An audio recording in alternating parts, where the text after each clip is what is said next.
Voici une faute très thématique sur la sicilienne et je vais te montrer comment la sanctionner. Let's go. Ça commence par E4, C5, la sicilienne, cavalier F3, D6, D4, prise, cavalier prend, cavalier F6, cavalier C3 et là les noirs vont jouer G6. C'est ce qu'on appelle la sicilienne dragon. Et ici les blancs vont jouer F4. Alors F4 ça a l'air assez bizarre vu comme ça. Après tout, l'idée des noirs sur G6 c'est de faire fou G7.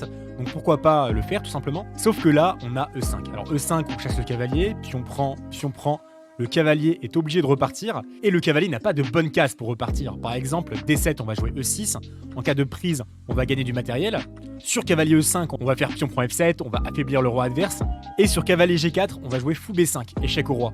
Et là, on remarque que c'est très dangereux, par exemple, fou D7, c'est l'idée que je voulais te montrer. Ici, on a dame prend G4, et on remarque que le fou ne peut pas reprendre la dame à cause du clouage sur le fou en D7, donc les blancs gagnent une pièce ici. On n'essaye même pas roi F8, c'est encore pire, après cavalier E6, on va perdre la dame cette fois-ci. Pion prend E6, dame prend D8, les noirs ont perdu la dame. D'ailleurs, le thème que je viens de te montrer arrive très souvent sur la ligne principale.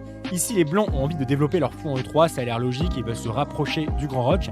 Donc ils pourraient tenter de faire F3 parce que sur fou E3, les blancs pourraient avoir peur de cavalier G4 qui va attaquer le fou en E3. Sauf qu'ici, même tactique, on a fou B5, échec au roi. Et là on remarque que les noirs n'ont d'autre choix que de jouer fou D7 et après ça dame prend G4.